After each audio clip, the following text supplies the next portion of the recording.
개인적으로 너무 만족스러웠던 빈센조의 1화. 코미디면 코미디, 캐릭터면 캐릭터, 연기면 연기, 캐스팅이면 캐스팅, OST면 OST, 여러 부분에서 시청자들의 눈도장을 찍으며 1화부터 이것 꼭 리뷰해야지 하는 생각이 들었던 드라마가 바로 빈센조였는데요. 이번 2화는 이러한 결심에 잠시 브레이크를 걸었던 회차가 아니었나 싶습니다. 하나하나 이야기를 해볼게요. 우선 이번 2화, 분명 재미는 있었습니다. 드라마의 시작부터 어떻게든 금고를 지키려는 빈센조와 표면적으로는 금과 프라자를 지키려는 그에게 숨겨진 진짜 목적이 있음을 간파한 눈치 빠른 홍차영과의 티키타카가 정말 재미있었죠. 그리고 사랑해볼 시착 보험아재에 이어 왜 맨날 불쌍한 역할만 하는지 모르겠지만 이번 드라마에서도 그 누구도 임철수 배우님의 말을 믿어주지 않고 혼자서 독단적으로 일을 벌이는 부분도 완전 웃음 포인트였습니다. 지난 드라마에서 세리의 생존을 스포한 것처럼 이번 드라마에서도 빈센조의 숨겨진 비자금과 함께 그가 한국에 침공해서 새로운 조직을 만든다는 스포를 했는데 이 부분이 어떻게 풀리는지 관찰하는 것도 정말 재미있을 것 같아요. 이어서 분식집 아줌마의 가드올려 코미디라든가 매 회차 깨알 신스티라를 맡을 것 같은 이탈리아 셰프의 요리 장면도 너무 재미있는 부분이었습니다. 코미디 이외에도 굉장히 많은 스토리의 떡밥을 던지느라 바빴던 회차가 이번 2화이기도 했는데요. 아무래도 등장인물이 많다 보니 할 말도 많을 것이고 이에 이번 2화에선 3화부터 펼쳐질 스토리에 대한 밑그림을 그렸던 것 같아요. 1화에서는 센스 있는 코미디와 화려한 카메오 캐스팅으로 시청자의 눈길을 확실히 끌었다면 이번 2화에선 앞으로 재밌는 이야기를 할 건데 오늘 회차에서 다 예고해줄게. 그러니까 눈 크게 뜨고 잘 봐. 뭐 이런 느낌이었어요. 앞으로 할 말이 많고 스토리 전개하기도 바쁠 테니 이번 2화에 대부분의 떡밥들을 몰아넣은 것이죠. 대략 정리해보자면 홍유찬과 사라진 연구원의 관계가 가져올 바벨그룹의 행복, 막걸리를 마시며 서로에게 마음을 열기 시작한 빈센조와 홍유찬, 아버지를 위협하는 바벨그룹과 법무법인 우상에 대한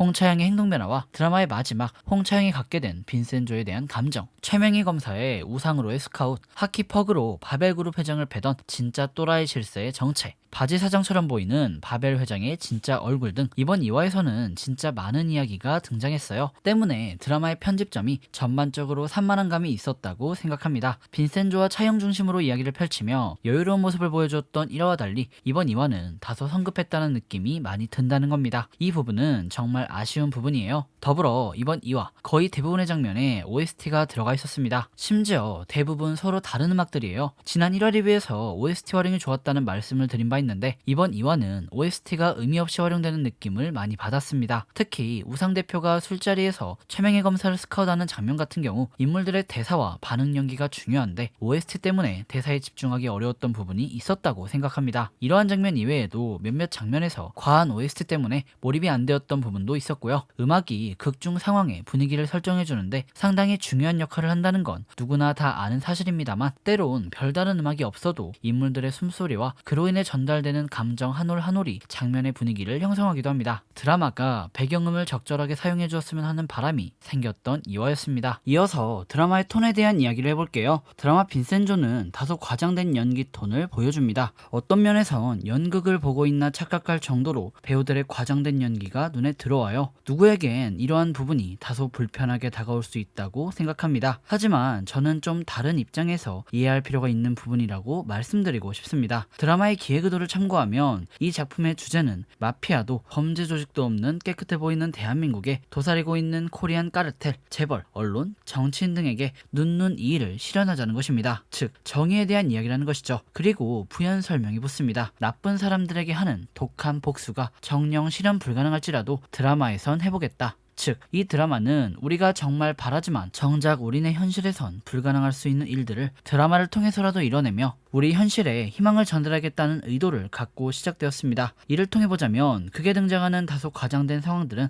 작가의 의도가 담긴 것으로 이해할 필요가 있다는 것이죠. 어찌 보면 해학적인 혹은 희화적인 방식의 사회 풍자일 수도 있다는 겁니다. 드라마에서 일어나는 다소 과장스럽지만 통쾌한 눈눈 이의 복수극이 왜 우리 사회에선 일어날 수 없을까? 우리 사회는 어떤 문제를 가지고 있을까? 이러한 고민을 과장된 코미디적 장치를 통해 전달하고 싶다는 게 작가의 의도일 수도 있다는 겁니다. 이는 앞서 방영했던 철이나무의 기획 의도와도 비슷하죠. 정리하면 극중 등장하는 과장된 연기에 대해 너무 불평하기보단 왜 그런 연기들이 등장했는지 한 발 물러서서 생각해 볼 필요가 있다는 겁니다. 마지막으로 하키 남자에 대한 뇌피셜을 하고 리뷰를 마칠게요. 드라마의 중반부 배우 곽동현님이 맡으신 바벨그룹 회장 장한선은 회사의 문제를 이유로 하키 남자에게 폭행을 당했습니다. 즉 장한선은 바지 사장, 진짜 실세는 하키 남자라는 뜻이겠죠. 물론 아직까지 드라마에 출연하지 않은 배우가 새롭게 등장할 수 있지만 그간 등장한 인물로만 생각해본다면 하키 남자는 옥태견 배우일 가능성이 높다고 생각합니다. 스케이트를 자유자재로 탈 수 있는 운동신경이 좋은 사람, 동시에 정교한 에임을 바탕으로 퍽으로 명존스를 날릴 수 있는 사람, 아무리 생각해봐도 송중기 아니면 옥태견밖에 없는데 빈센조가 그럴 리 없으니 답은 하나라고 생각합니다. 옥태견 배우가 맡은 장준우의 인물 소개를 보더라도 빈센조에게 차영을 빼앗기며 흑화할 것 같다는 예고가 있죠. 그가 바벨그룹의 동반자인 법무법인 우상의 변호사라는 점, 부모님 밑에서 선하게 해줄 수 있는 것이라면 절대 놓지 말라고 배웠다는 인물 소개 내용까지 더해보면 바벨그룹의 실세로 정체를 숨기기 위해 우상의 변호사 행세를 하던 그가 사랑하던 여인을 빈센조에게 빼앗기고 최종 빌런으로서 빈센조와 대적한다. 충분히 가능성 있지 않나요? 게다가 옥태견 배우 정도면 비중이 클만한데 너무할 정도로 비중이 적다는 점이 수상하기도 하고요. 맨날 틀리는 윤공이지만 이번 뇌피셜은 희망을 걸어봅니다. 그럼 지금까지 윤공이었고요. 영상이 유익하셨다면 구독과 좋아요, 알람 설정 부탁드립니다. 그리고 드라마에 대한 여러분들의 생각을 댓글로 남겨주시면 감사하겠습니다.